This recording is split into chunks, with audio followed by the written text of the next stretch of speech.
먼저 읽겠습니다. 예수께서 권능을 가장 많이 행하신 고을들이 회개하지 아니하므로 그때 책망하시되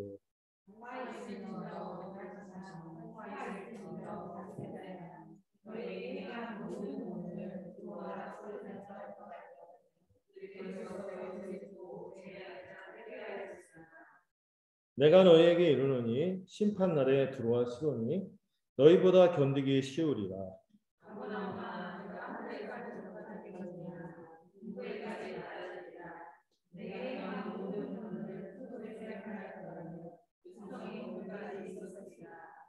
내가 너에게 이르노니 심판날에 소돔 땅이 너보다 견디기 쉬우리라 하시니라.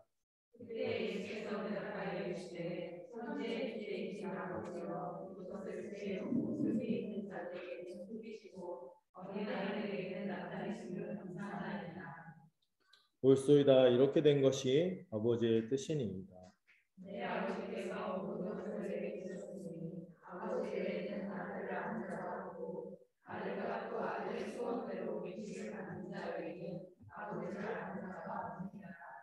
수고하고 무거운 짐진 자들아 다 내게로 오라. 내가 너희를 쉬게 하리라.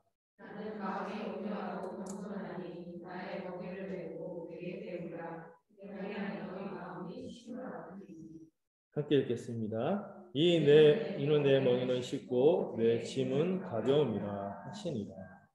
아멘. 네. 오늘도 이제 마태복음으로 함께 은혜를 나누는 시간을 갖도록 하겠습니다. 예. 예수님이 누구신가에 대해서 우리가 항상 잊지 않으셨으면 좋겠고요. 예수님이 우리에게 허락하신 것들이 성경 전체에 펼쳐져 있는 약속을 우리에게 이루시는 분이라는 이런 뚜렷한 성경적인 예수님에 대한 그림이 있습니다. 성경에서 약속한 것을 모두 남김없이 누구 안에서? 그리스도이신 그분 안에서 다 이루어지는 것을 우리가 보고, 이 그리스도 안에서만 오늘 중요한 주제인데, 우리가 그리스도 안에서만 그분을 알 수 있어요. 하나님을 온전히 알 수 있고, 하나님의 성품이 어떤 것인지도 그리스도를 통해서 알 수 있고, 하나님이 행하시려는 것이 무엇인지도 우리 주 예수 그리스도를 통해서 알 수 있다는 사실을 기억하면 좋겠어요. 그래서 우리 주님이 특별히 우리가 어떻게 살기를 원하십니까? 어떤 세상에서 어떤 존재로 살기를 원하십니까? 이걸 잘 드러낸 것이 산상수훈이죠. 왕의 취임 연설로서 이 산상수훈이 정말 우리가 천국 백성으로서 어떻게 복되게 살아가야 합니까? 하나님 나라를 늘 구하며 천국을 살아내는, 이미 임한 것을 생생하게 맛볼 뿐만 아니라 거기에 걸맞는 천국 백성으로서, 우리로서는 그렇게 살 수 없는데 이미 주님이 다 이루셨기 때문에 그걸 믿고 그렇게 살 수 있다고 격려하는 그 말씀을 우리가 기억하고 살아갔으면 좋겠어요. 저는 산상설교에서 제일 중요한 게 팔복이라고 생각합니다. 이미 복 받은 자다. 이미 우리가 어떤 복을 받았는지를 잊지 않는 게 굉장히 중요해요. 이 복을 누렸으면 좋겠고요. 그러면서 그 복을 실제로도 우리가 이 세상 가운데 누릴 수 있다는 것을 여러 가지 치유의 이적으로 나타내 보이셨고, 주님이 이것을 행하시는 권위 있는 왕이심을 누구를 부르심으로? 제자들을 부르심으로 나타내 보셨어요. 우리도 그분의 부르심에 임한 백성이죠. 그래서 특별히 이 탐욕과 교만을 조심해야 되고, 이 불신앙의 가장 큰 이유가 저는 딱 두 가지예요. 핵심은 딱 두 가지예요. 여러 가지가 있겠지만 응축하고 압축시키면은 하나는 세상을 향한 탐욕이고 하나는 교만함. 이거를 넘어가야지 이 복된 세상을 누릴 수 있는 천국 백성이 될 수 있는데, 이걸 넘어서야 된다고 말씀하시며, 또 하나는 우리가 주님의 제자로서 걸어갈 때 조심해야 되는 것이 두 가지가 있다고 했죠. 어떤 한 개념을 만들어서 용어를 만드는 건 참 좋은 건 아닌데, 그래도 기억하시라. 열광주의. 덮어놓고 믿는다고 하죠. 주님이 어떤 분인지 헤아려 보면서 우리가 딱 적절하고 사력 있게 우리의 그 지혜롭게 주님을 잘 따라가는 거죠. 열광주의에 빠지면 안 돼요. 주님이 누구신지를 깊이 알면서 따라가야 되고, 또 하나는 적당주의.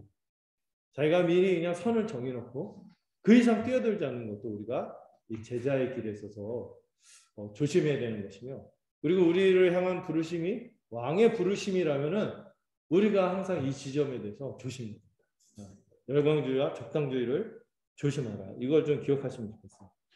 그런 가운데 주님이 그냥 몇 명 그냥 섹트로 있잖아요. 밀교처럼 일부 사람만 이렇게 해놓고 이렇게 좋아하신 게 아니라 이 복음이 어디에 퍼지기를 원하셨어요? 온 세상에 퍼지기를 바라셨기 때문에 제자들을 세우셨어요. 선교적인 교회로서 12명의 사도를 원래부터 하나님이 하나님의 백성을 자신의 소유로 삼아서 거룩하게 구별할 뿐만 아니라 그들로 하여금 세상으로 가서 세상도 그 복을 누리라고 제사장 나라가 되게 하셨거든요. 제사장 나라는 뭐예요? 중보 역할을 하는 거죠. 중개 역할을.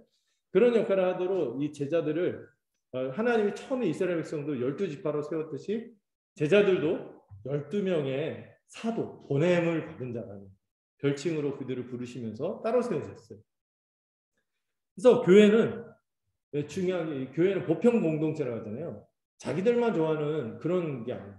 하나님은 모든 사람이 구원받기를 원한다는 것을 기억하면서 하나님은 이 세상을 사랑하시고 좋아하시고 이 세상을 회복하기를 원하시고 그렇기 때문에 우리는 이 사명을 지닌 공동체로서 살아가야 된다는 사실을 계속해서 우리가 10장, 11장 이렇게 걸쳐서 살펴봤습니다.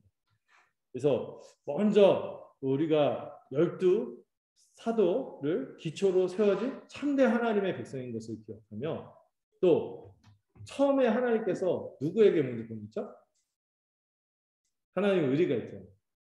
먼저 언약을 맺은 옛언약 백성들을 잊지 않으시고 그들에게 먼저 보냈고 또 그들에게 이 화평의 복음을 전하셨죠. 그리고 우리의 자세라든지 또 박해라든지 이 일을 감당할 때 세상이 좋아하지 않죠. 이 세상이기 때문에. 우리는 내세, 오는 세상의 것을 가지고 이 세상에 가서 막 얘기하는 사람들이기 때문에 가치관이 맞기가 어려운 거죠. 주파수가 안 맞는 거예요.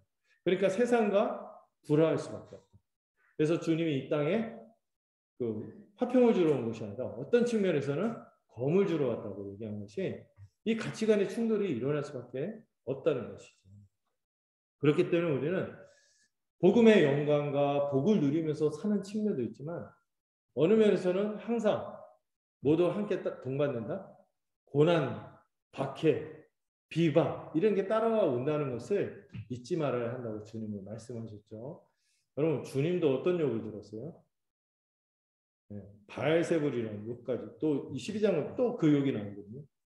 예수님은 막 그 귀신의 왕 똥파리 막 이렇게 부르면서 막 예수는 온갖 노멸감과 저주의 말을 막 퍼부었죠. 근데 그분의 제자인 우리가 뭐 좋은 얘기만 듣겠어요. 비방이 있을 수 있고. 우리가 잘못해서 비방 듣는 거 그걸 욕먹고 우리가 회개하고 그래야 되는데 열심히 주님을 위해서 산다고 해도 당한 그 억울한 비방 이런 게 있을 수 있다는 것이죠. 그럼에도 불구하고 주님은 우리가 아무것도 가진 자가 아니지만 정말 모든 것을 가진 자, 정말 어떻게 보면은 낮은 자 같고 가난한 자 같고 비참한 자 같지만 실제로는 너무나 영광스러운 존재이며 우리가 감당하는 사역도 너무 영광스럽다는 거예요. 그래서 우리에게 그들이 이 복음을 받아들이고 뭐만 주더라도 냉수 한 그릇 주는 아주 그냥 사소한 호의를 베푼다 할지라도 그들이 우리가 너무 영광스럽기 때문에 그들이 우리를 그렇게 하는 순간 그들도 그 상을 절대로 뺏기지 않는다. 이 얘기는 그들을 격려하는 거예요? 누구를 격려하는 거예요? 바로 우리를 격려하는 거죠. 우리가 그런 삶을 사는 자들이다. 이렇게 격려하면서 이 우리를 세상으로 보내면서 파송설교를 하시면서 그런 권면의 말씀들을 해주셨습니다. 뭐 뱀같이 지혜롭고 비둘기같이 순결하라 막 여러 가지 권면을 해주셨는데 이런 대강의 흐름들을 좀 기억하시고요. 그런데 이제 11장부터 12장까지는 이 복음을 전할 때 세상이 어떻게 반응하는지를 두 가지로 보여줘요. 하나는 배척하고 반대하고 거절하고 조롱하고 무시하고 핍박하는 이 부정적인 반응들이 있고 한편에서는 이걸 받아들인 자에게 얼마나 놀라운 은혜가 부어진가 이 두 가지로 반응이 나눠지고 있어요. 이 배척 가운데 세상에 배척이 있는 가운데 이 복음이 전해지고 있는 것을 보여주고 있습니다. 그런데 여러분 이 세례요한도 헷갈렸잖아요. 옛 시대에 속했기 때문에 오실 그이가 당신 맞습니까? 막 이러죠. 다른 분 혹시 기다려야 되나요? 메시아 맞나요? 왜냐하면 옛 시대의 한계로 생각할 때는 예수님이 하는 일이 이해가 안 되는 거예요. 악인과 죄인은 어떻게 해야 돼? 싹 다 잡아, 심한 말 할 거예요. 싹 다 잡아갖고 이렇게 해야 되는데 이 안에 오히려 잔치를 열어 그들을 받으셔. 우리의 원수인이 이방인의 백부장, 로마 백부장의 막 종도 막 고쳤다는 얘기를 듣고 그 사람은 오히려 이스라엘 사람보다 믿음이 좋다고 막 칭찬해. 이런 얘기 막 들려오니까 그리고 나름 자기는 주를 위해서 열심히 살았단 말이죠. 오실 메시아를 기다리면서 광야에서 구하면서 그렇게 살았는데 지금 자기의 현실은 감옥 안에 있는 거예요. 이 가운데서 많이 혼란이 있어서 물어봤는데 예수님이 이 명백한 새 시대의 증거들을 되셨죠. 이게 다 그냥 일어난 일이 아니라 원래 구약에서 꿈꾼 것들인데 사람들의 마음으로 생각하지 못했던, 눈으로 보지 못했던, 귀로 보지 못했던 일들이 지금 예수님을 통하여 열리고 있다는 것이죠. 사람들이 기대했던 그거보다도 더 위대한 형태로 죄인을 구원하시는, 온 세상을 회복하시려는 위대한 사랑의, 위대한 은혜의 시대. 심판이 만약에 예수님이 와서 심판 다 행했다면 다 죽었을 거예요. 그런데 아직은 그 심판을 연기하시면서 은혜를 베푸는 시대임을 말씀해 주셨죠. 그럼에도 불구하고 그 은혜마저 거절하면 이제 어떻게 됩니까? 끝장이 돼요. 그래서 그 은혜를 거절하는 것에 대해서도 엄숙하게 경고하십니다.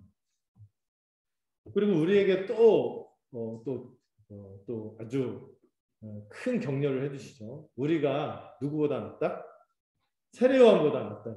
우리가 세례요한이 훨씬 훌륭하죠. 그분의 삶이나 헌신이나 그 막 희생의 크기나 올곧게 살아간 거나 그 죄를 멀려고 그 의롭게 살아가는 그 개인의 삶을 보면 우리는 그 사람하고 비교가 안 돼요.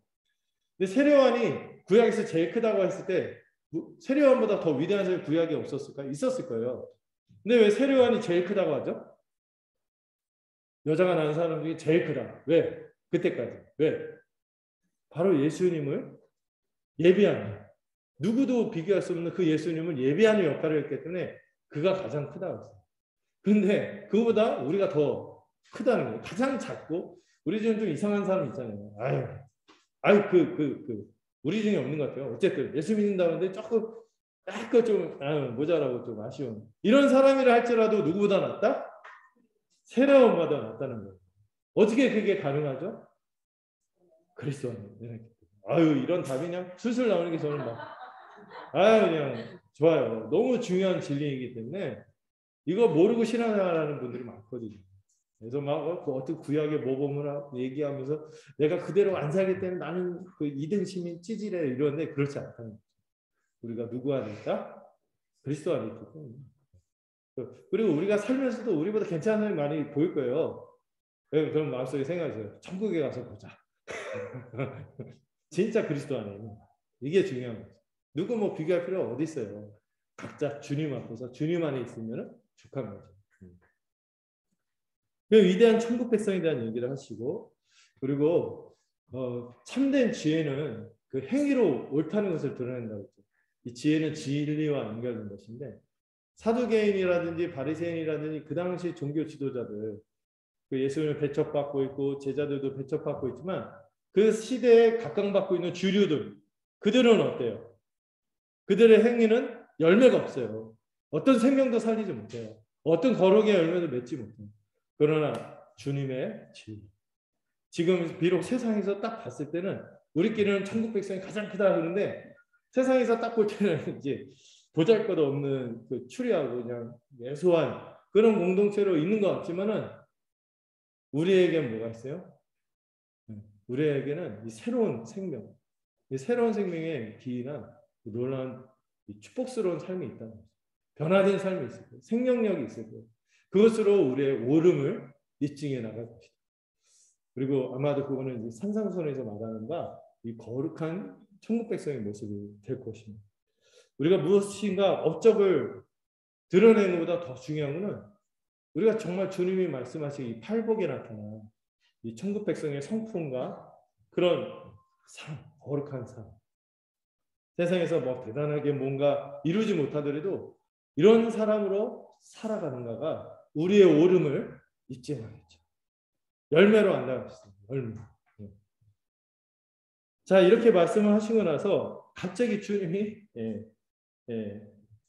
그 어조가 바뀌죠. 그 16절 19절인가요? 그 앞에 보면은 그런 내용이 나오죠. 그 갑자기 그 2세대 얘기를 하셨죠. 2세대 얘기를 하시면서 그 자기들 그 각 시대 사람들이 메시아와 세례 요한에 대한 자기의 기준을 가지고 했는데 그것이 안 맞는다고 막 뭐라고 하고 그 배척하는 모습을 보는 가운데 오늘 본문이 주어집니다. 자, 이 본문이 주어지는데 이 20절부터 24절을 보시면은 이런 배척하는 분위기가 그 얼마나 좀 우리로 알고 깜짝 놀라게 하는 부분이 20절에서 24절에서 그렇게 예수님이 권능을 표적을 보이셨거든요. 여러분 오늘날 현대에서 예수님이 하신 일 조금 이렇게 나오면은 해외 토픽, 막 틱톡, 막 인스타, 막 이렇게 뜨면 와 하면서 막 그러겠죠. 그러다가 아이 가짜 이런 사람들도 있겠지만은 그래도 막 주목을 받고 그랬을 거 아니에요. 그런 일들을 그렇게 엄청나게 베풀었는데 세상에 특히 예수님의 주된 활동지가 어디였어요? 갈릴리였거든요. 이 갈릴리의 주요 도시들에서 예수님 그렇게 이정을 많이 베푸시고 권능을 베푸시고 선한 일을 많이 했는데도 그 도시들이 어떻게 했어요?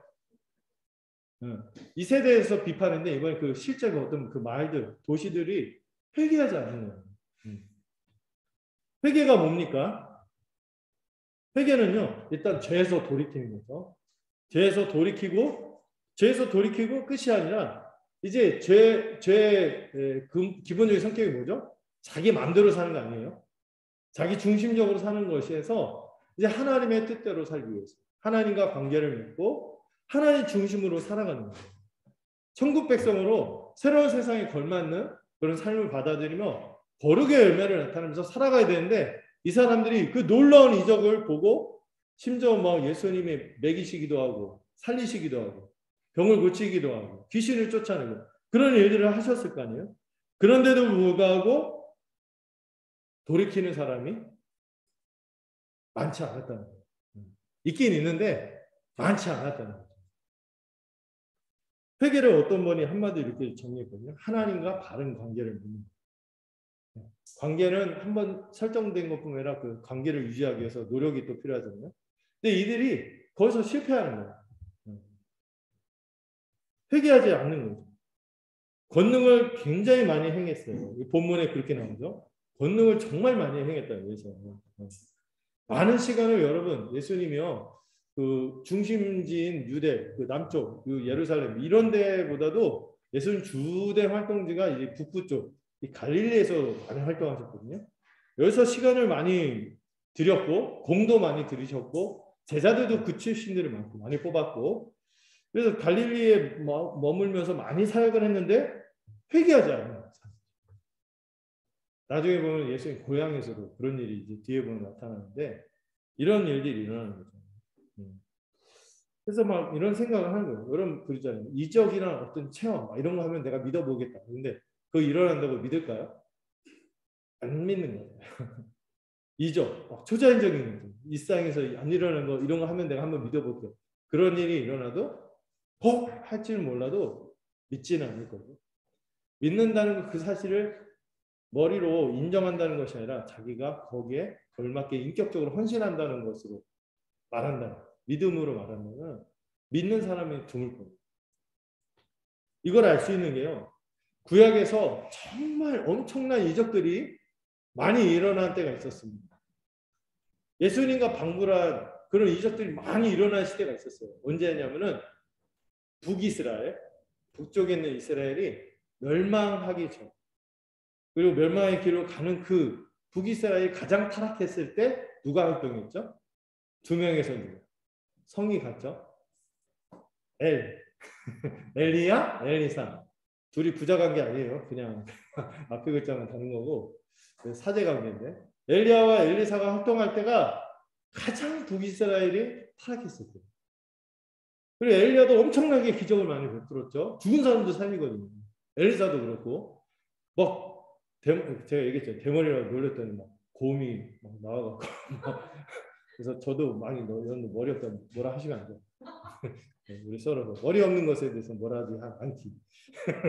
어쨌든 엄청난 일들이 많이 일어났단 말이에요.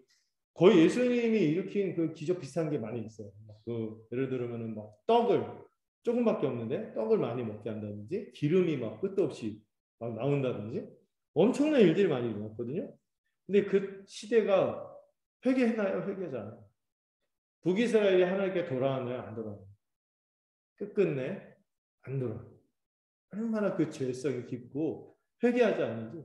그래서 하나님이 이들을 어떻게든 사랑해서 돌이키려고 이 위대한 선지자들을 통해서 그렇게 많은 이적을 베푸셨는데도 불구하고 끝끝내 돌이키지 않았죠.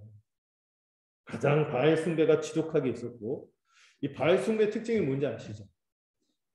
그 풍요와 다산을 추구하는 신이거든요. 그 뭐예요? 부자 되세요.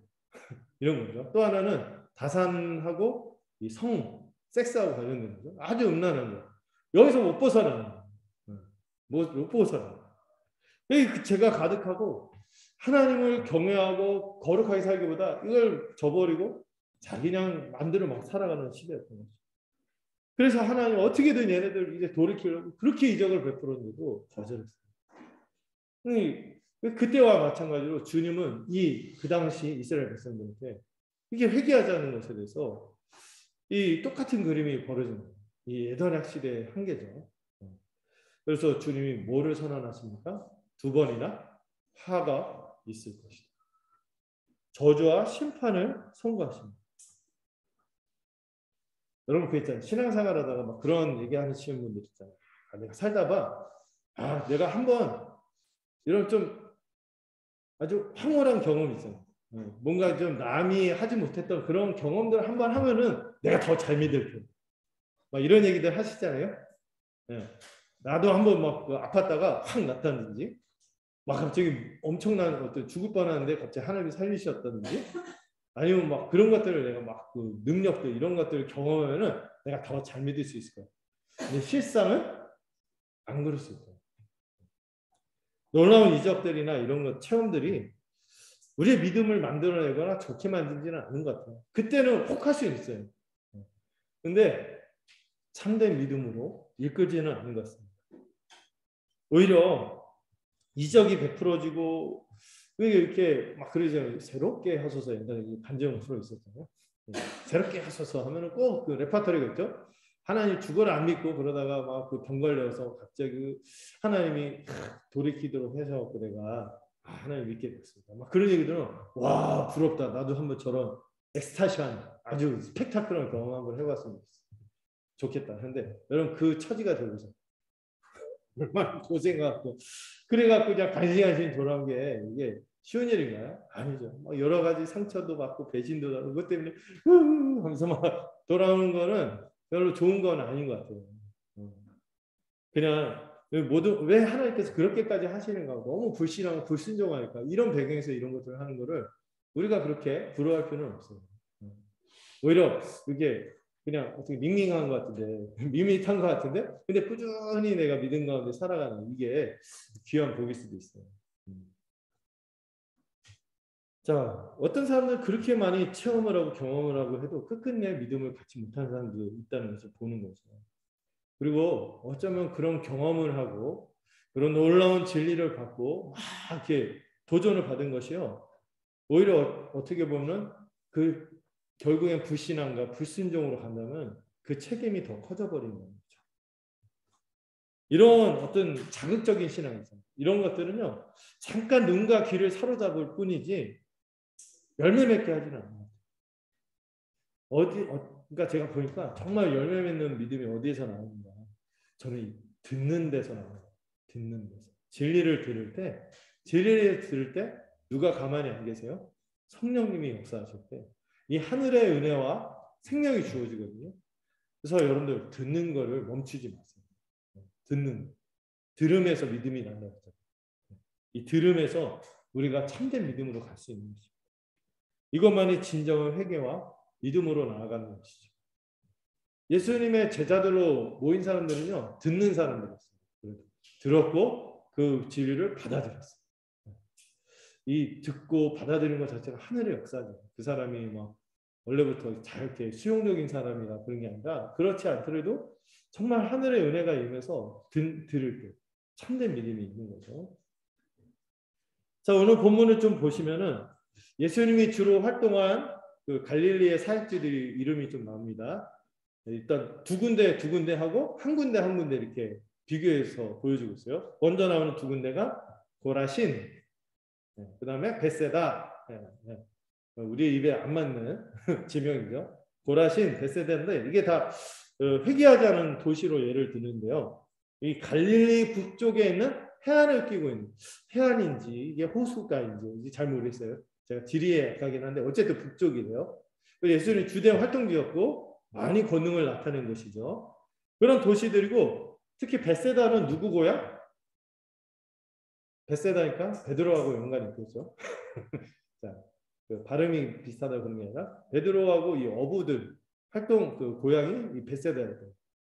그래서 제자도 중요한 제자도 많이 발굴하고 그런 곳인데도 회개하지 않았다는 거예요. 그래서 주님이 어떤 얘기를 하냐면 이 고라신과 베세다 하면서 너희들 화가 있을 것이다. 차라리 너희가 아니라 누구? 두로와 시돈. 두로가 영어로 타이레스 뭐 이렇게 나오는데, 네, 뭐 시돈 이런 지역이 어디냐면 그 페니키아라는 지역이에요. 주중에 연안 지역이고 지금 그 레바논 쪽에 있다고 그러고요. 레바논 그쪽에 있는 지역들인데 이 두로와 시돈이 어떤 지역이냐면은 아주 바알 숭배로 유명했던 곳이에요. 바알 숭배. 그리고 이 그 예언서들 보면은 구약의 예언서들을 보면 이 두로와 시돈을 비판하는데 뭘로 비판하면은 이 바알 숭배에 깊이 젖어서 바알 숭배 핵심이 뭐예요? 돈. 이 재물을 추구하는 것에 아주 마음이 가득해서 부유함에 눈이 멀고 실제로 부유했거든요. 항구 도시고 막 그래서 이렇게 무역으로 돈을 많이 갖고 있었기 때문에 아주 부유한 도시들에서 이것 때문에 눈이 멀어서 하나님의 하나님의 어떤 거룩한 명령들에 대해서 들으려 하지도 않고 하나님을 받아들이지도 않고 아주 특히 하나님의 백성을 대적하는 이런 것에 대해서 선지자들이 아주 욕을 바가지고 재물숭배, 바알숭배, 자기들이 부유하고도 교만해갖고 하나님을 업신여기는 이런 사람들인데 차라리 고라신 베세다에게 했던 그 일을 그 악한 지역들이죠. 이 두로 시돈에 행했던 그 사람들 벌써 그 배원 입고 죄 뒤집어 쓰고 회개하고 앉아 있었을 것이다. 이렇게 얘기합니다. 배옷은 뭐예요? 배옷은 그 죽음. 우리로 얘기하면 뭐 수위 같은 거 있잖아요. 뭐 이런 거 내가 죽을 죄인입니다. 이런 거 고백하는 거죠. 죄 있잖아요. 다 태워갖고 다 진노를 당해도 할 말이 없는 사람입니다. 하고 이 죄를 뒤집어 쓰고 배옷을 입고 이렇게 회개했을 거라는 거예요. 요나 아시죠? 요나가 니누에 아수르에서 니누에 가서 그냥 내가 너희들 망한다 한마디에 대단한 기적 안 했는데 그 사람들 다 어떻게 했어요? 배 뒤집어 쓰고 배옷 뒤집어 쓰고 재 뒤집어 쓰고 난리가 났잖아요. 근데 두로와 시돈이 그랬을 거다. 예수님이 했던 일을 차라리 고라신 베세다가 여기다 했어요. 이방인들 하나님 거부하고 이 교만한 사람들이 이거 했으면 다 이렇게 돌이켰을 것이다. 이게 얘기하는 거죠. 거기다가 고라신 베세다 그래요. 뭐 그렇다 쳤는데 좀 충격적인 도시 이름이 나오는데 아니 여기도 그랬다고? 거기 어디냐면 가버나움. 예수님 공식 첫 설교가 누가복음 4장에 기록이 됐는데 거기 가버나움 해당이거든요. 예수님이 가장 그 사역의 중심 기지, 가장 핵심적인 사역을 했던 것이 가버나움이었거든요. 근데 가버나움도 많은 사람들이 회개하지 않았던 거예요. 갈릴리 사역의 중심 기전입니다. 예수님하고 제자들 별명이 갈릴리 사람이잖아요. 그렇게 말할 만큼 이 가버나움이 그 갈릴리 지역에서도 가장 번화한 곳이고 큰 도시였고 그 예수님의 사역의 중심 기지였는데 거기가 안 돌이킵니다. 엄청난 일들을 많이 하셨겠죠, 예수님은. 그래서 여러분 그 몇 절이죠? 23절에 보면 가버나움아 내가 하늘에까지 높아지겠느냐? 지금 하늘에까지 높아질 정도 엄청난 권능을 경험했습니다. 그런데 그들이 회개하지 않으므로 음부에까지 낮아집니다. 내게 행한 모든 권능을 어디에 행했다면? 소돔에 행했다면, 그럼 소돔 하면은 뭐의 대명사죠? 죄악의 대명사, 타락의 대명사, 온갖 더럽고 추잡하고 역겨운 것, 이거 대명사가 소돔이거든요. 이 소돔이 어떻게 망했죠? 그냥 망한 것도 아니죠. 전쟁이나 뭐 역병이나 기근 뭐 이런 게 아니에요. 유황불이 하늘에서 떨어져서 하나님이 친히 직접 심판할 정도로 그렇게 타락한 도시인데, 차라리 소돔이 낫다. 소돔이 가버나움에서 했던 것을 했다면 소돔 사람들 회개해서 지금까지 그들이 망하지 않고 있었을 것이다. 이렇게 얘기를 하는 거예요. 그러면서 이제 하늘에까지 높아지겠냐, 음부에까지 낮아지리라, 이 말씀이 사실 이사야서 이 14장 말씀을 인용하신 거거든요. 한번 살펴볼까요? 네, 한번 읽어볼까요? 13절부터 15절까지 보이시나요? 네, 한번 읽어주시면 감사하겠습니다. 시작. 내가 내 마음에 이르기를 내가 하늘에 올라 하나님의 도시가 올때 내가 북극 지폐의 산 위에 앉으리라. 가장 높은 구름에 올라 지극히 높은 자와 낮은 자 한다. 그러나 이제 내가 수월고 구덩이 맨 밑에 떨어짐을 당하리라. 이게 보면은 옛날에는 이게 사탄에 대한 심판을 예고하는 거다, 이렇게 많이 본문을 봤는데, 이게 사탄이라기보다 사실 그 당시 유다를 위협하고 그 당시 가장 위협적인 제국이었던 바벨론의 교만함을 향한 하나님의 심판의 선언이죠. 근데 지금 이 가버나움을 향해서 이사야가 했던 그 바벨론이 하나님의 백성을 대적하고, 그래서 하나님에 의해서 철저히 이 심판을 당한 바벨론과 누구하고 같다고 얘기하시는 거예요? 가버나움이 같다고 지금 얘기할 정도로 이들의 이 회개치 않은 범죄가 크다는 거죠. 거기다가 여러분, 소돔은요, 소돔 얘기하는 건 좀 심하지 않나 이런 생각을 할 정도로, 가버나움이 그 정도는 아니잖아요. 그렇죠? 소돔은 여러분들 창세기 보셨잖아요.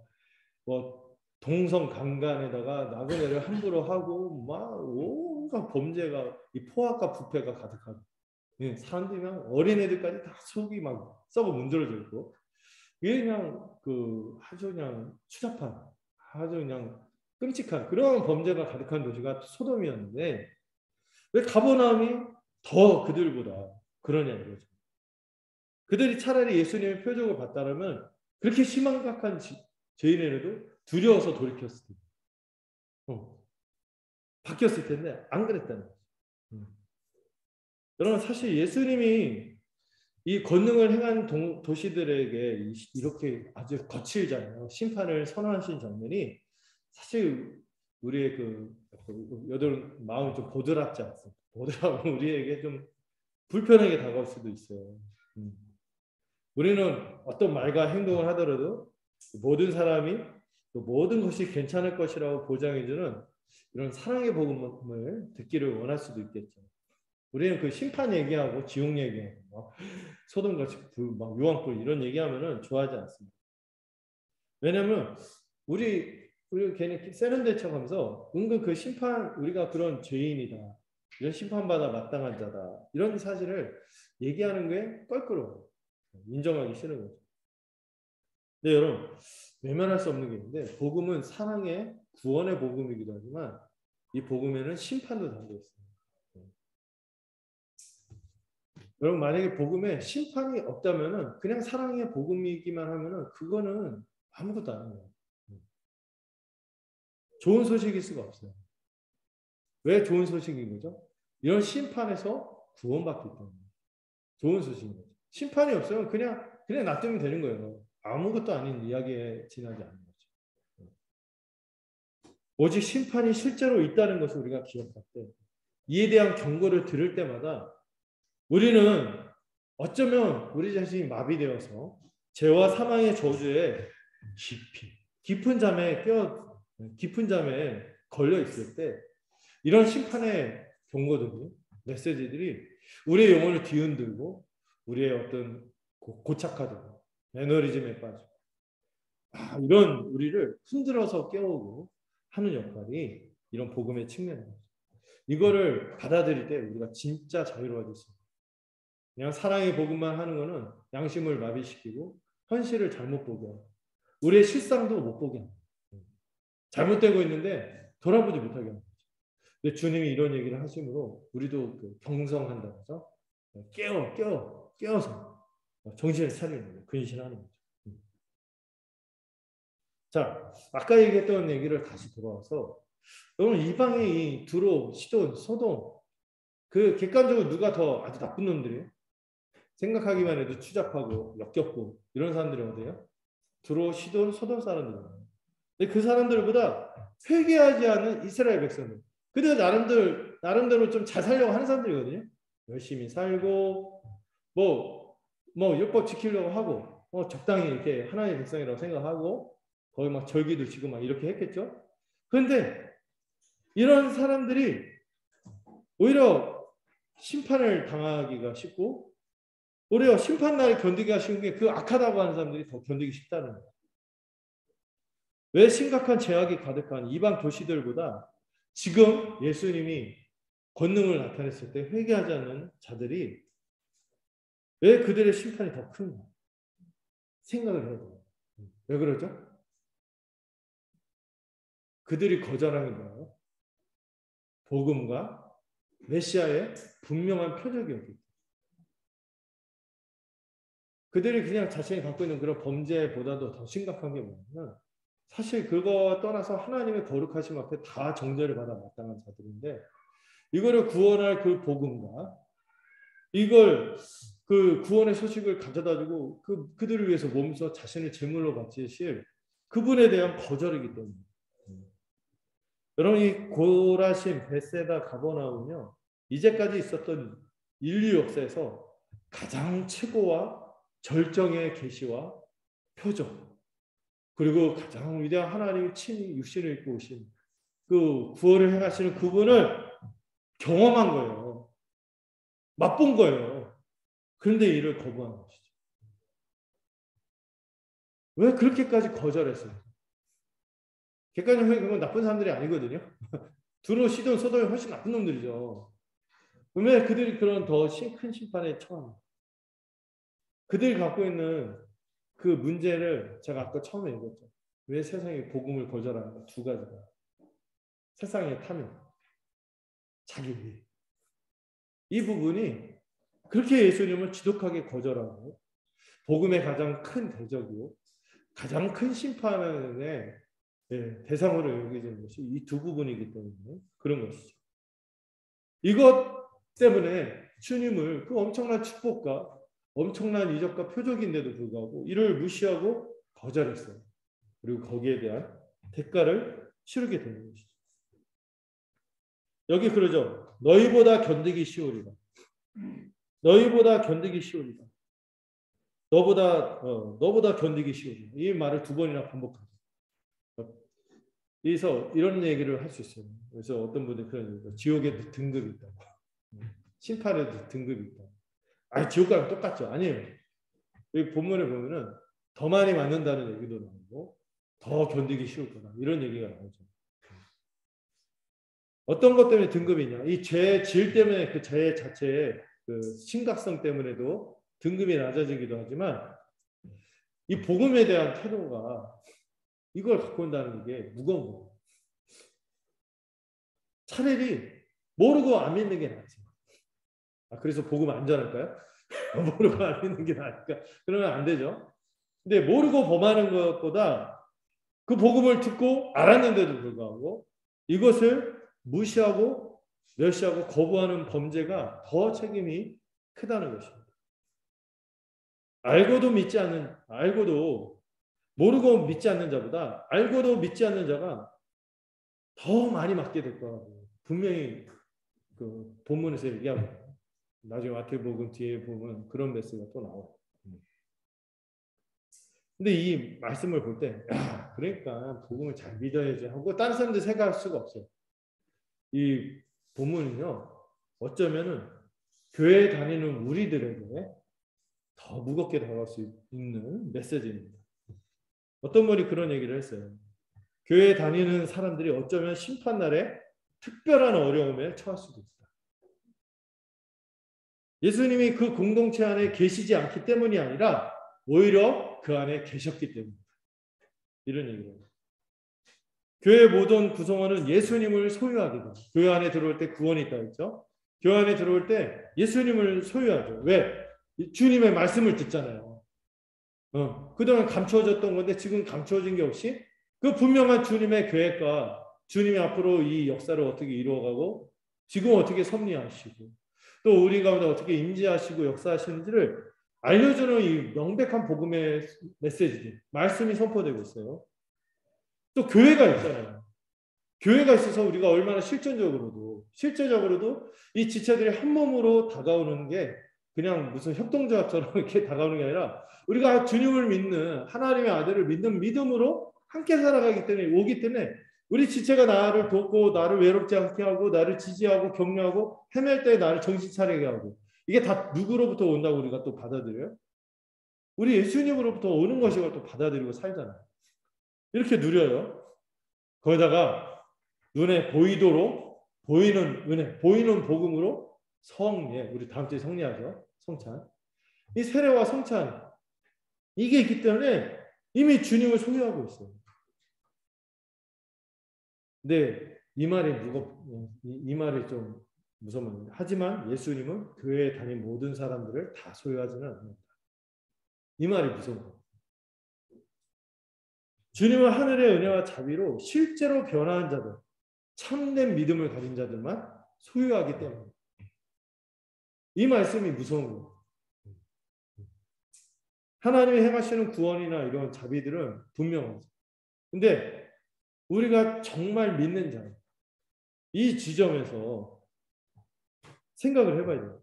하늘의 은혜로 중생한 자, 하늘의 은혜로 그 생명을 힘입어 살아가고 그 믿음이 헛되지 않고 굳게 지키는 자로 서 있는 거예요.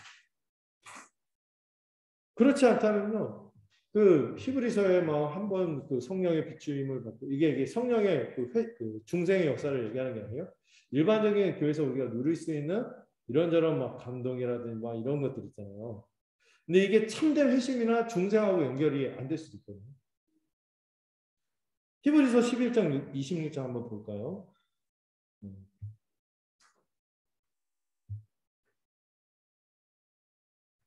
자, 한번 본문을 한번 같이 보겠습니다. 같이 읽어볼까요? 하물며 하나님의 아들을 짓밟고 자기를 거룩하게 한 언약의 피를 부정한 것으로 여기고 은혜의 성령을 욕되게 하는 자가 당연히 받을 형벌은 얼마나 더 무겁겠는가. 너희는 생각하라. 주님의 은혜를 받았다고 생각하고 하는데 정말 그 은혜에 합당한 열매, 믿음을 갖고 있는 안 그러면은 뭐와 다를 것 같다고요? 하나님의 아들을 짓밟고 거룩하게 한 언약의 피를 부정하는 것으로 은혜의 성령을 욕되게 하는 거죠.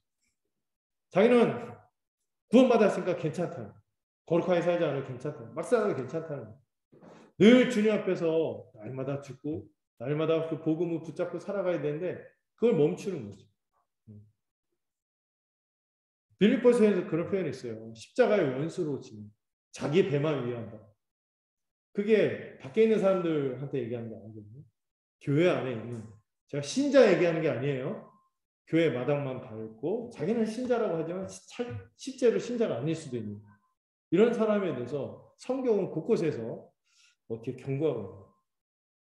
가버나움 예수님과 함께 있다. 벳세다 고라신에서 수많은 예수님의 이적과 이 진리들을 들었을 거 아니에요. 그런 환경에 있다고 다가 아니에요. 여러분들의 개개인이 정말 회심의 증거가 있는 거죠. 중생한 자, 거듭난 자. 이게 없으면요, 와 진짜 큰일이에요. 그런데 저는 감사하게 은혜 수단도 있고 아까 교회 말씀도 있고 또 교회 성도의 교제 안에 있는 게 너무 안전한 거예요. 안전한데 근데 혹시 이거를 소홀히 하고 그러면서 아무렇지 않다고 생각한다면은 정말 점검하셔야 돼요. 특히 우리 청소년들, 우리 다음 세대들 이제 자라는 사춘기 이런 거 한때 우리가 막 그래 그때는 그런 거지 뭐 그런 여러분들 모르는 용어가 있지만 지랄 총량의 법칙 이런 말 있어요. 그래 다 받아줄 수 있어. 이해해요. 그때 그 호르몬이나 이런 것들이 그때만 그럴 수 있어. 그러나 진리는 우리가 부정할 수 없죠. 사춘기 없어요. 여러분들 돌이키시죠.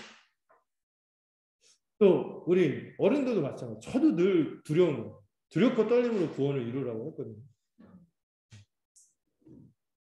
우리 주님이 엄중하게 말씀하시는 것에서 저도 가끔 찌질하는 순간 있거든요. 혼자 막 이렇게 막 마음에 막 그런 있잖아요. 막 섭섭함, 뭐 이런 거 있잖아요. 말하면 창피한 거. 나만 혼자 하고 막 기도하면서 해결하고 그리고 아닌 척하고 그런데 한편에서 막 두려운 거예요. 그런 거 할 때. 싸워야 돼요. 싸워야 돼요. 자, 여기까지 무거운 말씀 하고 이제 그 다음부터 이제 중요한 말씀을 정말 이게 정말 중요한 말씀이거든요. 지금부터 나오는 말씀이 25절부터 자, 이 본문을 한번 다시 보도록 하겠습니다. 예수님께서 그때 대답하고 하면서 이런 암울한 상황이잖아요. 무거운 상황이잖아요. 그렇게 예수님이 열심히 수고를 했는데 열매가 그렇게 많지 않아요. 생각지도 않은 사람들이 믿음으로 반응하고 돌이키고 하는데 대체적으로는 이 예단의 백성들 가장 먼저 이스라엘의 백성들한테 이 복음을 전하도록 했는데 그들이 안 돌이키는 상황. 여러분 그 은혜에 면역된다는 표현이 있거든요. 은혜에 면역된다. 너무 당연하게 받아들이고 너무나 이렇게 해서 주님이 베푸시고 이렇게 우리에게 허락된 것들이 호의. 이 호의를 어느 순간 당연한 권리? 아무것도 아닌 것처럼 여기는 거 조심하세요. 이런 상황에서 많은 사람들이 걸려 넘어졌을 때 예수님께서 문득 말씀하십니다. 어조가 갑자기 바뀌죠. 갑자기 감사드린다. 사람들이 열매가 없고 회개하지 않고 대부분이 안 돌이키는데 감사합니다. 왜 감사하죠? 그것도 천지의 주제이신 아버지께 감사합니다. 모든 것을 주관하시는 하나님께 감사합니다. 예수님은요. 지금 이 상황이 오히려 하나님의 뜻이 실현되고 있는 상황이라고 보시는 거예요. 아버지의 뜻이 실현되고 있다는 거예요. 지금 유대인들 마땅히 믿을 거라 생각하고 돌이킬 거라고 생각했던 이 예언의 백성들의 불신앙은 우발적인 게 아니라는 거예요. 복음이 문제가 있어서가 아니라는 거예요. 지금 이 일조차도 누구의 뜻 가운데서? 하나님의 뜻 가운데서 일어나는 일이라는 것이죠. 하나님은 그분의 구원의 역사를요. 우리의 생각과 다르게 주권적으로 그분이 행하시는 거거든요. 어떤 이들은 은혜를 입어 믿게 됩니다. 근데 여러분 그 은혜를 입어서 믿게 되는데 그 사람이 어떠한 때문이 아니죠. 그 사람이 뭐 원래부터 수용적이고 마음이 따뜻하고 부드럽고 이런 게 아니에요. 정말 은혜예요. 그저 그냥 하늘의 은혜가 그에게 임했어요. 허락된 거죠. 그래서 베드로가요. 나중에 사도행전 마태복음 16장에서 주는 그리스도시요 살아계신 하나님의 아들입니다. 그러니까 예수님이 야 이거 네가 한 게 아니다. 이러잖아요. 바로 뱉은 다음에. 베드로는 그럴 수 있는 사람이 아니거든요. 육정으로 된 것이 아니라 혈통으로 된 것이 아니라 아버지께서 너에게 주신 은혜구나 하면서 감사하죠. 그러면은 반대로 믿지 않는 거는 그것도 하나님이 허락 안 한 거네. 근데 그런 것도 아니에요. 어떤 사람들이 이 지금 고라심, 베세다, 가버나움에 많은 사람이 믿지 않는 것은 그들 자신에게 책임이 있습니다.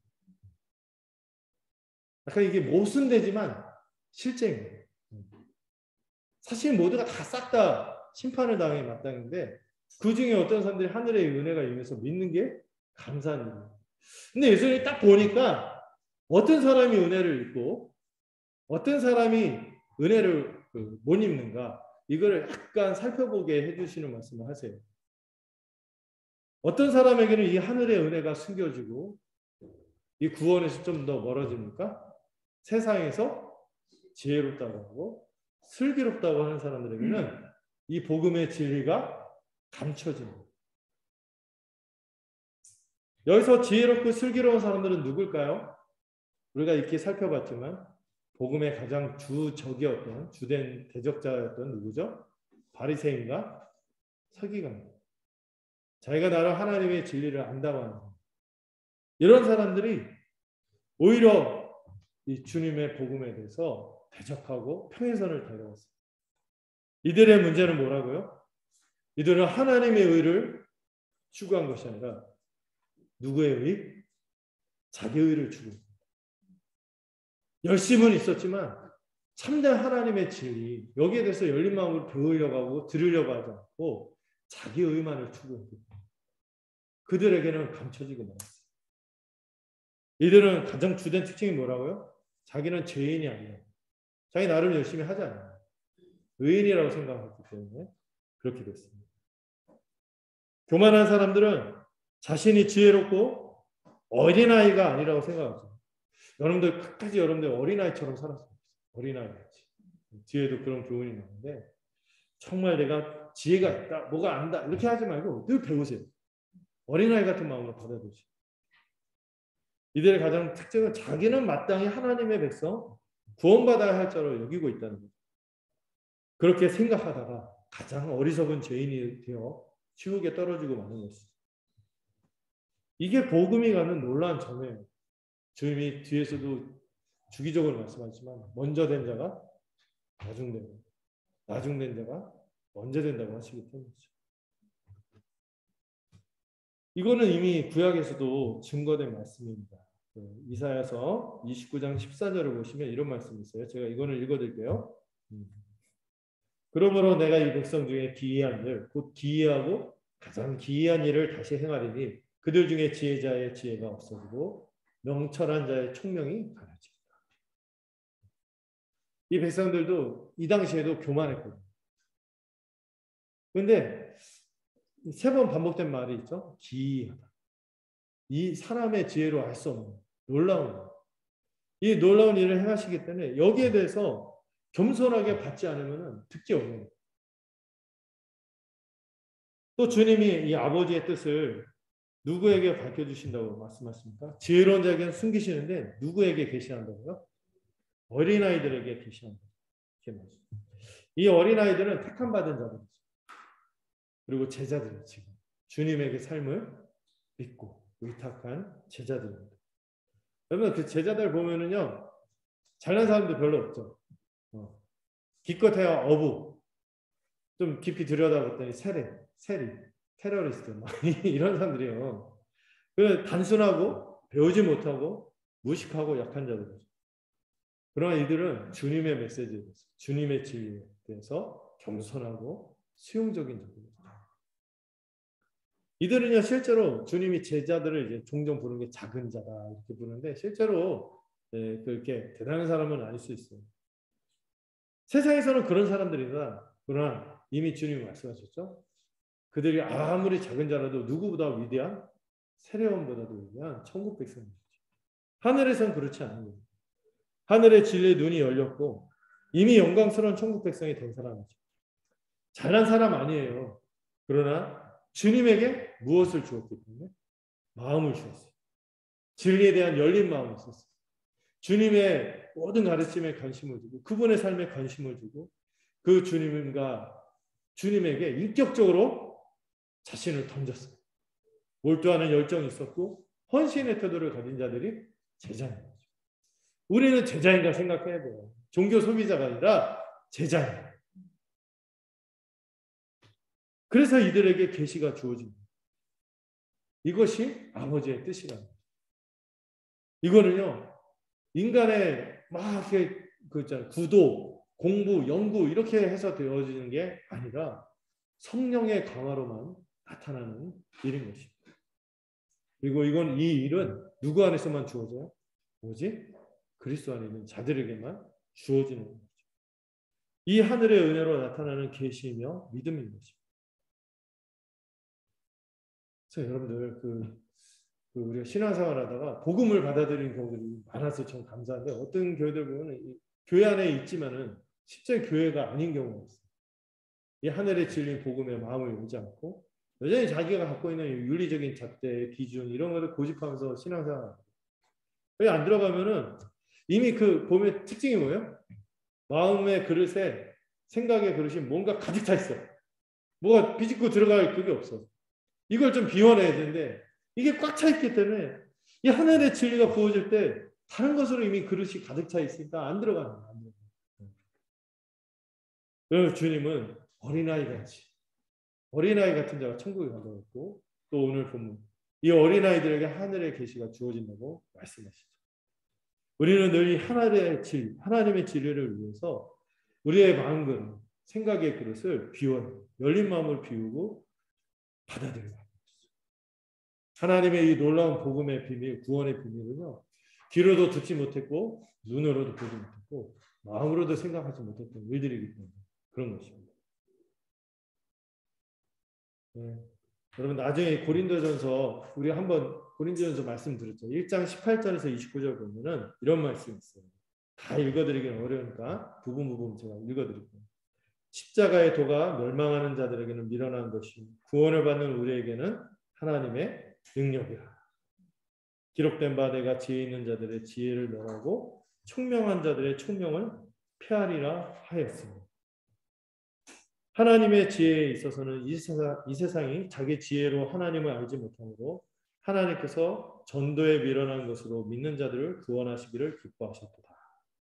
유대인들은 표적을 구하고 헬라인은 지혜를 찾으나 우리는 십자가에 못 박힌 그리스도를 전하니 유대인에게는 꺼리끼는 것이요 이방인에게는 미련한 것이로다. 오직 부르심을 받은 자들에게는 유대인이나 헬라인이나 그리스도는 하나님의 능력이요 하나님의 지혜입니다.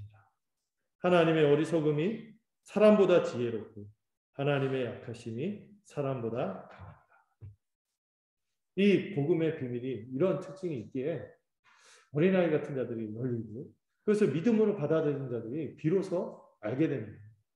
그래서 신앙의 선배들이요. 이 신앙의 특징이 이해를 추구하는 신앙이에요. 우리가 믿을 때 이해해야 돼요. 이해하면 믿게 되는 거 이전에 믿었기 때문에 이해하는 측면이 있다는 게 이 신앙의 신비인 것입니다. 실제로 예수님의 제자들은 바울도 초대교회 멤버들 보면 이런 말을 하죠. 하나님께서 세상에 미련한 것들을 택하사 지혜 있는 자들을 부끄럽게 하시고 세상에 약한 것들을 택하사 강한 것들을 부끄럽게 하려 하시며 하나님께서 세상에 천한 것들과 멸시받는 것들과 없는 것들을 택하사 있는 것들을 폐하려 하시며 이 표현이 좋더라고요. 있는 것들을 폐한다. 많이 없어서 그런가요? 어쨌든 이는 아무 육체도 하나님 앞에서 자랑하지 못하게 하려 하십니다. 우리가 이렇게 복음을 받아들이지 우리가 왜 이렇게 죄 가운데 살아가냐면은 그 근본 문제가 뭐냐면 교만, 자랑 때문입니다. 이게 하늘의 비밀을 담지 못하도록 우리의 그 마음껏을 꽉꽉 채우는 것이죠. 이거를 내려놔야지만 이걸 비워야지만 우리 주 예수 그리스도의 이 복음의 비밀을 알게 됩니다. 그런 것이죠. 자, 그리고 나서 아주 의미심장한 말씀을 27절부터 이렇게 하시는데요. 주님이요. 주님 자신과 하나님을 무엇과 무엇의 관계로 말씀하시죠? 아버지와 아들의 관계로 말씀하십니다. 근데 여러분 이 공간복음서에서요. 예수님이 직접 내가 하나님의 아들이다. 이렇게 직접적으로 말하는 경우가 거의 드물어요. 다른 사람 입으로 말할지언정 예수님이 스스로 나는 하나님의 독생자다. 아들이다. 이렇게 직접 말하는 경우가 마태, 마가, 누가에는 거의 없어요. 서슴지 않고 막 나오는 부분은 요한복음에서 막 나오는데 마태복음, 마가복음, 누가복음에서는 예수님이 자신을 하나님의 아들이라고 직접 지칭하지 않아요. 미루어 짐작할 때 그분이 하나님의 아들이구나 이렇게 말할 수 있는 것들은 많은데 직접적으로 그렇게 말하는 게 없는데 여기선 과감하게 마태의 증언을 통하여 예수님이 자신을 하나님의 아들이라는 거예요. 그래서 그 성경 연구하는 분들은 그런 얘기를 해요. 갑자기 마태복음에 나타난 요한의 천둥과 번개. 요한이 그런 얘기를 하는데 마태가 같은 믿음으로 이걸 고백하고 있어요. 근데 다른 복음서도 마찬가지죠. 요한은 이 하나님의 아들이심, 예수님이 신성을 갖고 있는 하나님이심을 그렇게 굉장히 강조하고 말하거든요. 적극적으로. 근데 이 마태복음에서 아주 특이하게 나타난 본문이기 때문에 되게 중요한 본문으로 봅니다. 근데 여기서 주님이 자신에 대해서 뭐라고 말씀하세요? 아버지께서 그런 아들이신 자신에게 모든 것을 주셨다고 말씀하세요. 이 모든 것은 뭡니까? 계시, 하나님을 알 수 있는 모든 것, 하나님의 일하심, 하나님의 성품, 예, 하나님의 계획, 이 모든 것을 누구에게 주셨다고요? 예수님에게 주셨어요. 이 계시의 유일무이한 권위가 누구에게 있다? 예수님에게 있는 거예요. 그래서 여러분, 우리가 하나님을 안다 할 때 우리가 바로 알 수 없어요. 누구를 통해서만? 모든 것을 맡기신 예수 그리스도 안에서만 하나님을 온전히 알 수 있는. 타종교도 다 신을 믿잖아요. 근데 왜 우리만 기독교라고 합니까?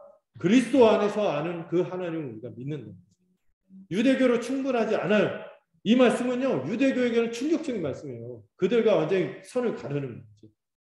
그리스도가 우리 주, 우리 하나님으로서 그분을 통해서만 하나님의 모든 계획과 모든 것을 우리가 그분에게 위탁했다는 것을 믿는 거죠.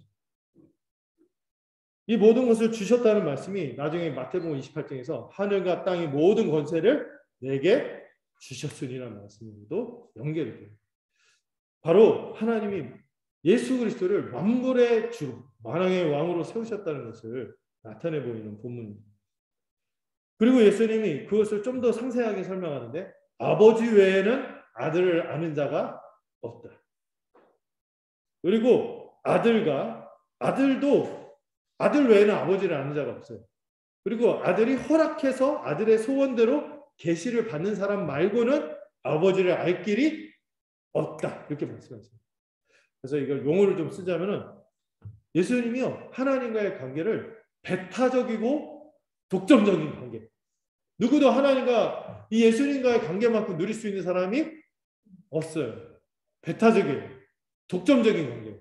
서로가 하나님과 예수님, 예수님과 하나님, 성부와 성자 이 관계에서 누리는 것을 누구도 침범할 수 없고 유일무이한 관계인 거죠. 그건 뭐예요? 예수님이 절대적인 하나님이라는 거죠. 이런 선언을 과감하게 하세요. 거기다가 특별히 지식뿐만 아니라 그 관계, 하나님을 아는 지식, 하나님 예수 그리스도를 아는 지식, 그리고 하나님과 그 아들이 서로 그 관계, 이게 너무 배타적이고 독점적이라는 거죠. 아들에 대해서 계시할 수 있는 유일한 분은 아버지시며 아버지를 드러낼 수 있는 유일한 분은 아들이십니다. 여기서 구약과 신약이 싹 구분이 되면서 구약에서 끝나는 것이 아니라 신약으로 이어지며 기독교가 탄생이 되는 이 말씀 때문에 하나님과 권세, 지혜, 계시 모든 것을 공유하시는 분으로 예수님이 자신을 선언하십니다. 여러분, 우리가 믿는 분이 어떤 분인지 헤아려 하시고 그런 분. 또 이런 말씀도 하시죠. 아들의 소원대로 계시를 받는 자. 아들만이 계시를 줄 수 있어요. 아들이 허락하지 않으면 그 사람 구원받기도 어렵죠. 계시를 받지 못하는. 아들이 허락할 때만 계시를 받을 수 있어요. 그래서 누구를 붙들어야 돼?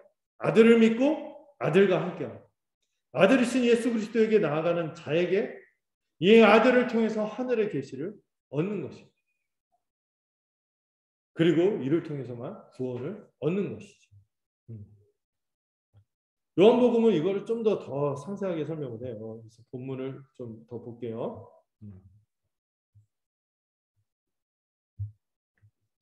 자, 한번 읽어볼까요? 시작.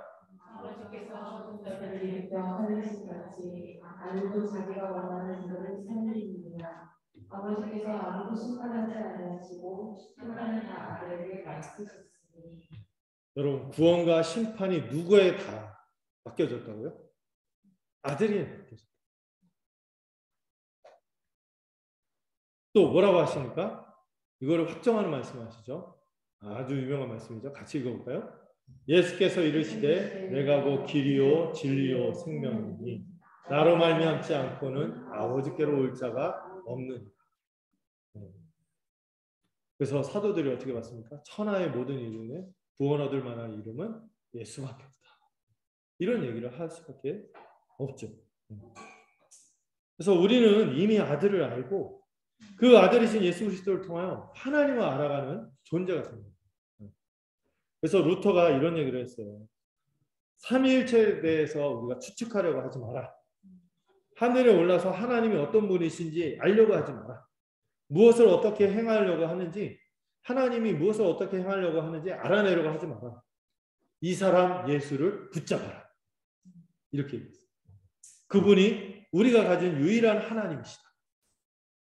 우리는 그리스도 안에서만 하나님을 알고 구원을 합니다.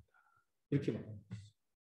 그래서 오늘 이 본문은요, 우리가 믿는 분이 누구인지 너무 확실하게 말하는 본문이기 때문에 너무 중요해요. 본문. 그렇기 때문에 왜 벳세다, 고라신, 가버나움이 그렇게 혹독한 심판의 경고를 받을 수밖에 없는지도 배경으로 이해할 수 있게 되는 거죠. 자, 마지막 28절, 30절 아주 유명한 본문이죠. 이 본문을 함께 보겠습니다. 이 예수님이 주님을 믿는 자들 안식으로 초청하신다고 제목을 잡았는데요. 아주 유명한 본문이죠. 수고하고 무거운 짐진 자들아 다 내게로 오라. 나는 마음이 온유하고 겸손하니 내게 오는 자는 막게 그 유명한 성구, 또 그 유명한 맛집 딱 들어가면 기독교 집이면 딱 걸려 있는 그 말씀이죠. 네. 이 말씀이 되게 의미가 깊습니다. 예수님이 안식으로 우리를 초청하시는데 그 대상이 어떤 사람? 수고하고 무거운 짐진 자들, 이렇게 얘기하시죠. 그럼 이 수고와 무거운 짐이 뭔지 알아야겠죠. 그래서 많이 해석하는 게 뭐냐면 이 수고와 무거운 짐은 그 당시 종교 지도자들의 하나님의 말씀에 대한 해석, 율법에 대한 해석, 하나님의 뜻을 행하라고 가르치는 것들 있죠. 그 해석이 그 당시 사람들에게 굉장한 수고가 되고 무거운 짐이 됐다는 거예요. 근데 왜 그 수고와 무거운 짐이 되냐면 그들이 요구하는 거는 뭐예요? 율법주의적 요구죠. 근데 그 율법의 요구는 실상은 뭐예요? 모든 것을 다 지켜야 되는 건데 이거를 상대화시키고 어떤 거는 하지 않은 명령인데 하라고 하고 해야 되는 것은 또 안 하게 하고 이렇게 바꿔버렸어요. 거기다가 또 어떤 문제가 있냐면은 이 유대인들의 구원 개념이 뭐예요? 저울 개념이거든요. 좀이라도 그러니까 다 행할 수 없으니까 많이 행해야 된다. 많이 우리가 행해야지 구원에 가까워진다. 이런 개념을 갖고 있었어요. 이런 식으로 신앙생활하면 어떻게 되죠? 다 지킬 수 없어요. 또 어떻게 해도 끝도 없어. 그러면 이제 자기가 모임을 솔직히 인정할 수밖에 없어. 뭐가 늘 해결이 안 돼? 여전히 행하지 않은 것들 때문에 죄의 짐에 짓눌려 살 수밖에 없어요. 그런 사람의 또 삶의 모습들은 온갖 고난으로 가득 찰 수밖에 없죠. 삶의 여러 가지 고난, 이 죄로 따른 이런 내가 이렇게 고생하는 게 죄에 따른 형벌이구나. 이러면서 이제 고통 가운데 살아가는 것이 수고하고 무거운 짐진 자들인 것이죠. 그런데 주님은 그런 사람들 다 누구에게 오면 해결된다? 예수님에게 오라는 것이죠. 수고하고 짐진 자들을 이렇게 번역하기도 하더라고요. 이렇게 영적으로 파산한 자.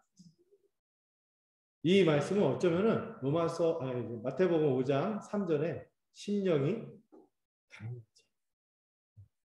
수고하고 무거운 짐을 졌지만 어떻게 할 수 없어서 애통할 수밖에 없고 그래서 자신이 가난한 자임을 고백할 수 없는 자. 그런 사람들은 어떻게 하라고요? 내게로 오라. 나를 따르라. 이렇게 말씀하십니다. 나를 믿으라. 초청하십니다. 왜? 아까 얘기했던 주님이 그런 분입니다. 그 유일한 계시며 유일한 구원의 통로이시기 때문에 주님이 자신에게 오라고 하는 거죠. 그러면 무엇을 얻게 해준다고? 쉬게 합니다. 이게 뭐예요? 안식. 원래 하나님 우리에게 주시려고 했던 그 안식을 누리도록 하는 거죠. 이 쉼이 어떻게 임합니까? 우리가 주님 안에서 하나님과 맺는 관계가 화목해 될 거예요. 또 하늘에서 누리는 영원한 안식을 그분 안에서 공급받으며 살 것이기 때문에 내게 와라. 내가 쉬게 할 것이다. 이렇게 말씀하시죠. 우리가 그렇게 믿는 분은 어떤 분입니까? 온유하고 겸손하신 분입니다. 주님이 자신에 대해서 마음이 온유하고 겸손하다고 하시죠. 주님은요. 죄인을 내치고 심판하는 분이 아니라 수고하고 무거운 짐진 자신이 죄인임을 알고 의사이신 주님에게 자기를 맡겨서 회복되고자 하는 이들에게 편히 되시는 분입니다. 그들과 같이 되셨을 뿐만 아니라 인내를 갖고 가르치시고 회복하시는 분이 우리 주님이기 때문에 주님이 온유하다는 말을 하시잖아요. 온유는 뜻 살펴봤죠. 자기 권리를 주장하지 않아요. 그리고 부드럽고 수용적인 태도를 뜻할 때도 온유인데 제일 온유에 대한 멋진 그 풀이가 있어요. 다른 이의 연약함. 이거를 감당하고 세워주는 힘을 갖고 있는 분이 그분이기 때문에 오라는 거 얼마든지 내가 받을 수 있다. 또 주님은 겸손한 분이죠. 여러분 이 겸손이요. 우리 동양 문화에서는 겸손을 아주 긍정적으로 얘기하죠. 동양 문화에서는 겸손을 권장하고 이렇게 합니다. 근데 사실 이 동양 문화에서 겸손을 권장하지만 사실 이 세상은 겸손을 좋아하지 않아요.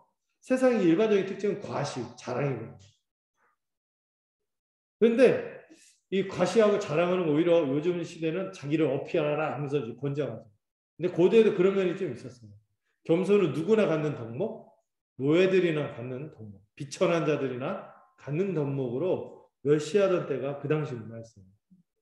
동양 문화에서는 겸손을 권장하지만 이게 뭐 수준 높아 보이지만 왜냐하면은 왜 겸손을 권장하냐면 힘 있는 사람 앞에서 자기를 보호하는 수단으로 쓰거나 아니면 은근히 그 겸손으로 자신의 어떤 그 교양을 모기로 자기를 포장하고 과시하는 수단으로 쓰기도 하죠.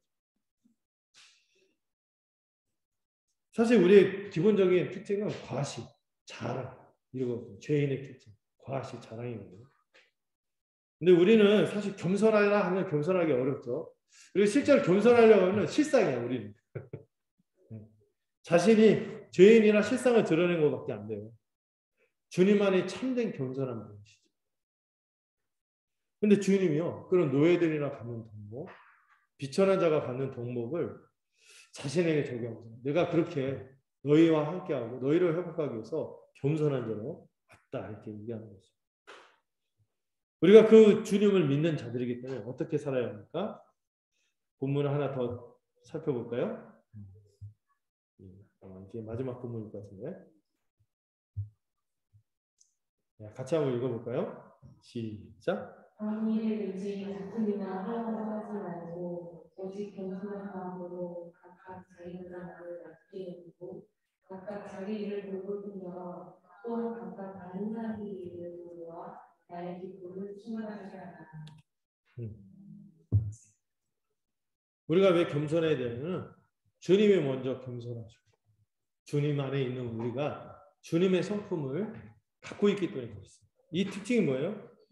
다툼, 허영, 과시, 자랑 이런 거 하지 말고 우리가 주님 안에 있다면 나보다 남을 낫게 해요.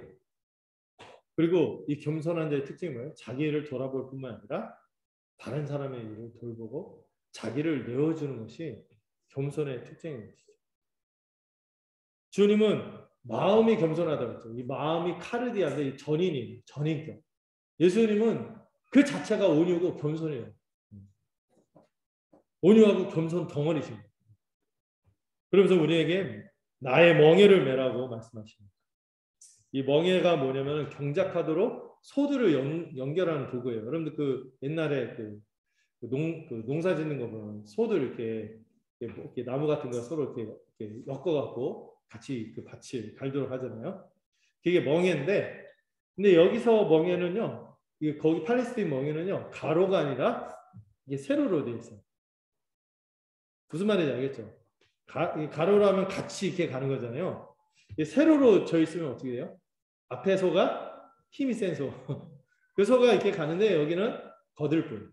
이렇게 하는 식으로 가는 게 팔레스타인의 멍에입니다. 세로로 되어 있는 거죠. 근데 주님이 나의 멍에를 매라는 말씀이에요. 그 멍에를 누가 먼저 친다? 주님이 칠 테니 그 뒤를 따라오라고 말씀하시는 거죠. 주님이 십자가와 사랑으로 우리보다 앞서서 이 모든 것을 지시고 가시고 사실 우리는 어떻게 하는 거예요? 묻어가는 거죠. 그 말씀을 하시는 거예요. 그리고 주님의 멍에는 사실 나중에 살펴보면 세 계명을 우리 보고 지키라는 것이죠.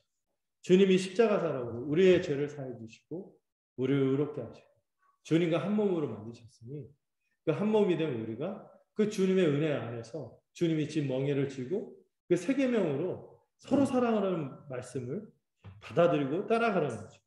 이 주님에 대한 충성과 순종을 하라는 것이 내 멍에를 지라는 말씀입니다. 그리고 내게 배우라고 했습니다. 누구를 배워야 돼요? 주님의 진리, 주님의 복음, 그리고 주님의 모든 인격과 주님의 가르침을 배우는 자가 오리라는 것이죠. 그렇게 하면은 너희 마음이 쉼을 얻는다. 여기 마음은 앞에 마음은 좀 다른 단어죠. 마음은 푸시켈에서 영혼, 생명. 우리의 영혼과 생명이 안식을 얻게 됩니다. 주님 안에서 안식을 누리게 됩니다. 지금도 여러분도 인생의 여러 어려움과 파도 가운데서 힘들 때가 있잖아요. 이 주님에게 우리의 모든 멍에를 짐을 맡길 때 우리가 주님의 멍에 안에서 평안을 누리게 되겠죠. 그러다가 최후 심판 때는 주님 안에서 의롭다 인정을 받고 영원한 안식을 누리게 될 거예요. 이 안식에 대한 자세한 내용은 다음 주에 또 이어지니까 넘어가고요. 그리고 왜 그렇게 안식이 주어질 수밖에 없는가? 왜? 주님은 멍에의 특징이 두 개로 나와 있죠. 쉽고 가볍다. 주님의 멍에는 예수님의 가르침과 예수님과 우리가 누리게 될 그 관계죠. 그 그림 언어로 생각하세요. 세로 멍에. 그 멍에를 지면은 그 멍에의 특징이 주님이 이미 하신 것이기 때문에 우리가 가볍고 쉽다는 거예요. 바리새인과 서기관들의 멍에는 우리를 콱 짓누르는 것이지만 주님의 멍에는 그렇지 않다는 거예요. 쉽다는 단어가 제가 살펴보니까 친절하다, 편안하다, 쉽다 이런 여러 표현이 있습니다. 가벼운 것은 지기 쉽다는 것이죠. 여러분 하나님의 말씀은요 기본적으로 어려운 게 아니에요. 쉬운 것이고 우리에게 멀지 않고 가까운 것이라서 우리가 주님의 가르침과 주님과 관계를 맺고 살아가는 것이 어려운 게 아니에요. 어려운 것 같은데요?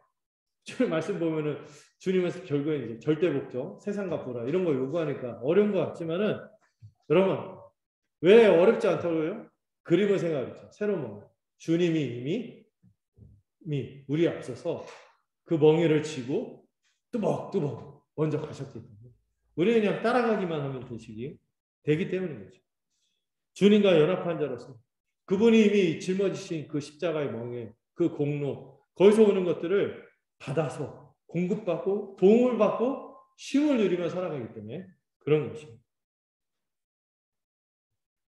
종교 지도자들의 교훈과 달리 우리 주님의 이 복음 또 성령을 통해서 우리를 인도하시는 이 주님의 사랑은 온전하게 주님의 뜻을 헤아리고 또 살아갈 마음도 우리 안에서 허락해 줄 거예요. 그리고 살아낼 능력도 주실 것이기 때문에 쉽고 가벼운 것입니다. 만약 우리가 스스로 하려면 마음도 안 생기고 능력도 없고 이 뜻이 무엇인지도 잘 분별이 안 돼요. 그런데 주님의 멍에는 너무나 분명하고 우리에게 그렇게 살아갈 마음도 주고 능력도 주시길 때문이죠. 그래서 여러분들 기억하세요. 우리가 어떤 멍에를 맬 것인가? 주님의 멍에를 맬 것인가? 혹시 세상의 탐욕의 멍에를 맬 것인가? 아니면은 자기 위의 멍에를 맬 것인가? 그렇지 않다면 주님의 멍에를 메워야겠죠. 말씀을 맺겠습니다. 놀라운 이적을 보고도 결국에 불신앙에서 돌이키지 못하는 사람들이 있죠. 우리를 불편하게 하지만 우리는 이 복음을 거절할 때 닥쳐오는 두려운 심판을 생각할 수 있어요. 모르고 받는 심판보다 알고도 거절해서 받는 심판이 크다고 말씀하세요. 교회를 다닌다고 다 구원을 받는 게 아니죠. 제가 보니까 어렸을 때 열심히 믿었다고 했다가 믿음을 떠난 수많은 경우를 봤어요. 제 교회 친구들도 그렇고요.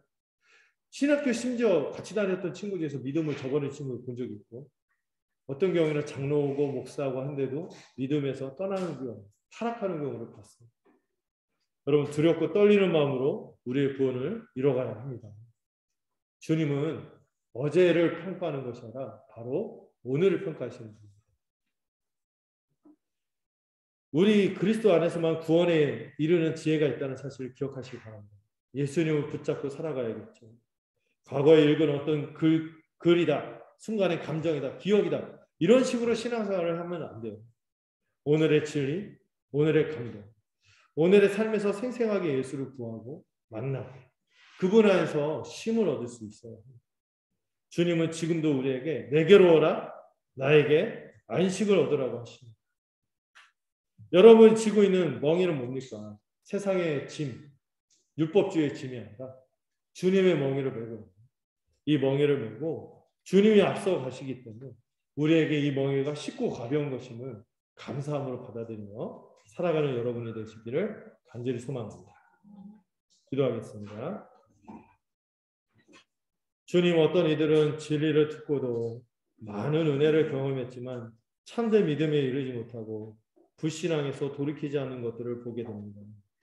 주님, 두렵고 떨리는 마음으로 구하오니 우리 중에 아무도 선줄로 생각하다가 넘어지지 않도록 우리의 심령과 우리의 믿음을 지켜 주시옵소서.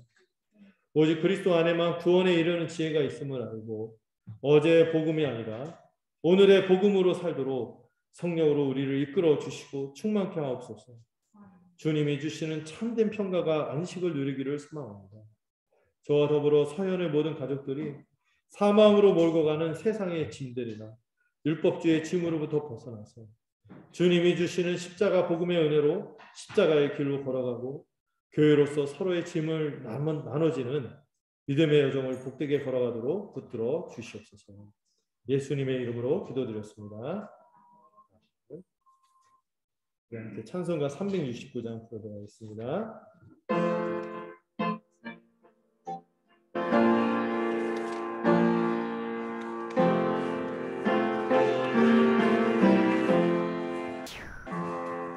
죄